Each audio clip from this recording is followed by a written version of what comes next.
Welcome to భూలోక స్వర్గం. ఈరోజు వీడియోలో నేను పళ్ళ మొక్కలకి ఫర్టిలైజర్ ఇస్తున్నాను.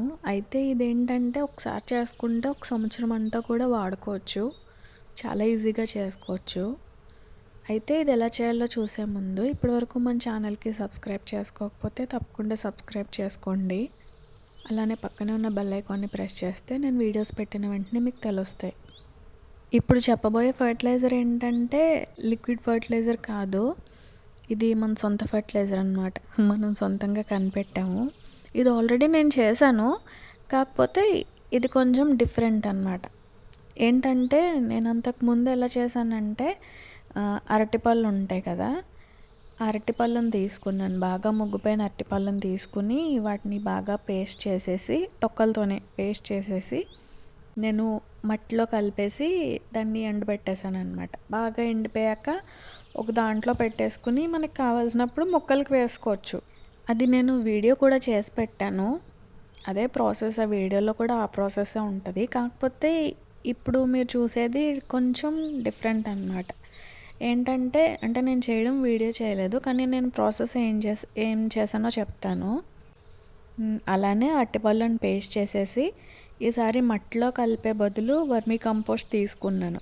వర్మీ కంపోస్ట్లో కలిపేసేసి దాన్ని బాగా ఎండబెట్టేసి ఇలా బస్తాలో పెట్టేశాను అనమాట. మామూలుగా మట్టితో చేసిన ఇది చాలా బాగా పనిచేస్తుంది. ఎందుకంటే ఈ అరటిపళ్ళతో చేసిన ఫర్టిలైజర్ ఇవ్వడం వల్ల పువ్వులు చాలా బాగా పూస్తాయి.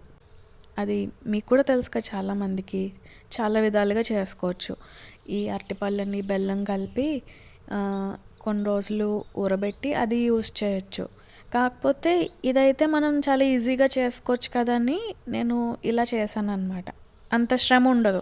ఏముంది, అరటిపళ్ళు బాగా పండిపోయాయి అనుకోండి, అరటిపళ్ళని మిక్సీలో ఆడేసి లేదంటే పిసికేసి, ఎందుకంటే ఇంకా బాగా పండిపోతే అవి చాలా ఈజీగా పేస్ట్ అయిపోతాయి కాబట్టి మెత్తగా చేసేసి మట్టిలో కలిపేసి ఎండబెట్టేసాం అనుకోండి, ఇంకా పురుగులు పడతాయన్న సమస్య కూడా ఉండదు. మనకు కావాల్సినప్పుడు కొంచెం పిడికడి తీసుకెళ్ళి మొక్కకు వేసేసుకోవచ్చు. కాకపోతే నేను ఇప్పుడు వర్మీ కంపోస్ట్ ఎందుకు కలిపానంటే, వర్మీ కంపోస్ట్లో కాల్షియం ఎక్కువ ఉంటుంది అనమాట. ఎందుకంటే మీకు తెలిసిందే కదా, వర్మీ కంపోస్ట్ని అర్త్వామ్స్ తయారు చేస్తాయి, వానపాములు తయారు చేస్తాయి. ఈ అర్త్వామ్స్లో కాల్సిఫరస్ అనే గ్లాండ్స్ ఉంటాయి అన్నమాట. అవి ఎక్కువ ఈ కాల్షియంని రిలీజ్ చేస్తాయి. అందుకనేసి ఎలాగో వర్మీ కంపోస్ట్ కూడా చాలా మంచిది కదా, సో వర్మీ కంపోస్ట్లో కలిపేసి ఇలా ఎండబెట్టి చేసుకున్నాం అనుకోండి, ఇంకా ఎక్కువ ప్రోటీన్స్ అందుతాయి కదా మన మొక్కకి, మినరల్స్ అందుతాయి కదా. ఇంకా అందుకనేసి ఇలా చేశాను అనమాట. అంటే మొక్కలు కాయలు కాసే టైంకి, పూత పూసే టైంకి కొంచెం ఎక్కువ కావాలి కదా మినరల్స్. మనం కుండీలో పెంచుతాం కాబట్టి అది మామూలుగా అయితే మొక్క వేరు లోపల గడ్డ పంపించుకొని దానికి కావాల్సిన మినరల్స్ని అది మైండ్ చేసుకుంటుంది, అదే తీసుకుంటుంది భూమి లోపల నుంచి. కానీ ఈ కుండీలో ఏంటి, దానికి అంత ఉండదు కదా లోపలికి వెళ్ళి తీసుకోవడానికి. దాని పరిధి ఆ కుండీ వరకునే, ఆ కుండీలో ఎంత ఉందో అంత మాత్రమే తీసుకోగలుగుతుంది. అందుకనేసి దానికి కావాల్సినవన్నీ మనం వేస్తూ ఉండాలి. కొంతమంది అనుకుంటూ ఉంటారు, ఇలా మొక్కలను పెంచే వాళ్ళని చూసి అంటూ ఉంటారు కూడా, ఇన్ఫ్యాక్ట్ ముఖం మీదే, అంత శ్రమ ఎందుకు, మొక్కలు పెద్ద పని, రోజు నీళ్ళు వేయాలి, ఎక్కడికి వెళ్ళడానికి ఉండదు, ఒకవేళ వెళ్ళినా సరే ఎవరొకరిని పెట్టాలి అనేసి అంటూ ఉంటారు. కానీ ప్రతి ఒక్కళ్ళు కనీసం చెట్టునన్నా ఒక మొక్కనన్నా పెంచుకోవాలి. ఎందుకంటే అదే మనల్ని కాపాడుతుంది అన్నమాట. అయితే మత్స్య పురాణంలో 184వ అధ్యాయంలో 512వ శ్లోకంలో ఏం రాసిందంటే, దశకూప సమావాపి దశవాపి సమే హృద, దశహృద సమపుత్రే దశపుత్ర సమే ద్రుమః. అయితే ఈ శ్లోకం యొక్క అర్థం ఏంటంటే, ఒక చెరువు 10 బావులతో సమానం, ఒక సరస్సు 10 చెరువులతో సమానం, ఒక బిడ్డ 10 సరస్సులతో సమానం, అలాగే ఒక చెట్టు 10 మంది పిల్లలతో సమానం అనేసి ఉంది. అంటే ఒక తండ్రికి 10 మంది పిల్లలు ఉన్నారనుకోండి, ఆ 10 మంది పిల్లలు వాళ్ళకి, ఆ తల్లిదండ్రులకి ఏ లోటు లేకుండా చూసుకుంటారు కదా. అలానే ఒక చెట్టు ఉందనుకోండి, 10 మంది పిల్లలతో సమానం. ఆ 10 మంది పిల్లలు లేకపోయినా ఆ చెట్టు మనకి కావాల్సినవన్నీ ఇచ్చి మనల్ని చూసుకుంటుంది అనేసి రాశారనమాట. అంటే ఒక చెట్టు చూడండి 10 మంది పిల్లలతో సమానం. అంతే కదా! మనకు కావాల్సినవి అన్నీ ఇస్తుంది. ఇప్పుడు చూడండి కొంతమంది పిల్లలు ఉన్నారు, తల్లిదండ్రులు పట్టించుకోరు. వాళ్ళతో పోల్చుకుంటే మనం పెంచిన చెట్టు మనకు కావాల్సిన కాయల్ని అవి మనకి ఇస్తుంది కదా! మనల్ని ఏ లోటు రాకుండా చూసుకుంటుంది కదా! మన కడుపు నిండా మనకు అన్నం పెడుతుంది మనం పెంచుకున్న చెట్టు అయితే. అందుకనేసి ప్రతి ఒక్కళ్ళు చెట్టుని పెంచాలి అనేసి ఈ శ్లోకం యొక్క అర్థం అన్నమాట.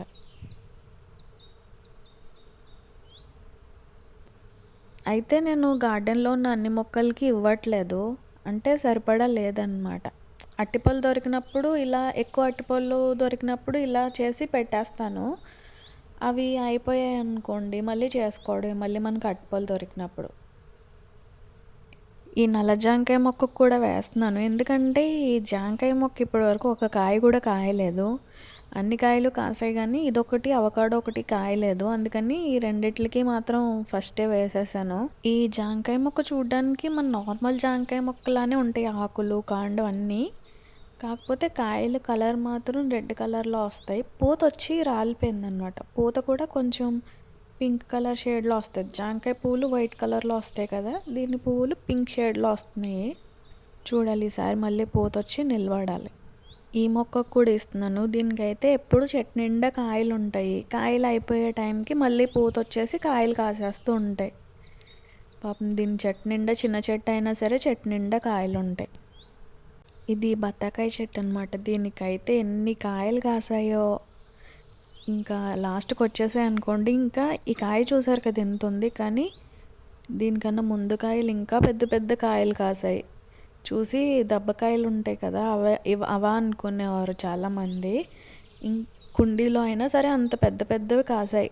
అదే కుండీ అంటే బకెట్లో పెట్టిన, బకెట్లో కూడా మట్టి నేను నిండా ఏం పెట్టలేదు.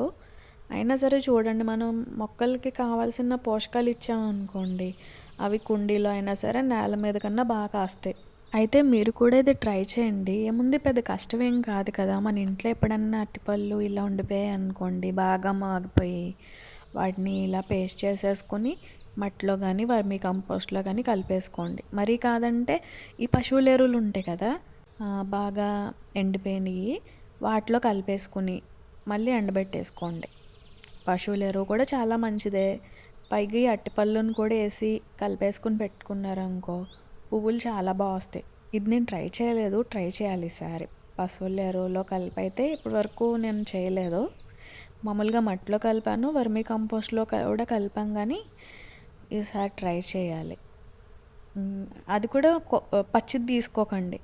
బాగా ఎండిపోయిన పశువుల ఎరువు, ఆవు పేడ కానీ గేదె పేడ కానీ బాగా ఎండిపోయింది తీసుకుని మళ్ళీ దాన్ని కొంచెం ముద్దలు ముద్దలుగా కాకుండా ఇలానే మట్టిలో పొడి పొడిలా ఉండేలా తీసుకుని దాంట్లో కలిపేసి ఎండబెట్టేసుకోండి. అది మొక్కలకి వేసేసుకున్నారనుకో, ఇలా గుప్పెడు గుప్పెడు స్లో రిలీజింగ్ ఫర్టిలైజర్లా పనిచేస్తుంది. ఇదండి ఇవాళ వీడియో. ఈ వీడియో ఎలా అనిపించిందో నాకు కామెంట్లో చెప్పండి. అలానే ఈ వీడియో నచ్చితే ఈ వీడియోకి ఒక లైక్ చేసి మన ఛానల్కి సబ్స్క్రైబ్ చేసుకుని పక్కన ఉన్న బెల్ ఐకాన్ని ప్రెస్ చేయడం మర్చిపోకండి. అండ్ ఈ వీడియో మీకు ఇన్ఫర్మేటివ్గా అనిపిస్తే, వేరే వాళ్ళకి ఉపయోగపడుతుంది అని అనుకుంటే, మీ ఫ్రెండ్స్లో కానీ ఫ్యామిలీ మెంబర్స్లో కానీ గార్డెనింగ్ అంటే ఇంట్రెస్ట్ ఉండి గార్డెనింగ్ చేసే వాళ్ళు ఎవరైనా ఉంటే వాళ్ళతో ఈ వీడియో షేర్ చేసుకోండి.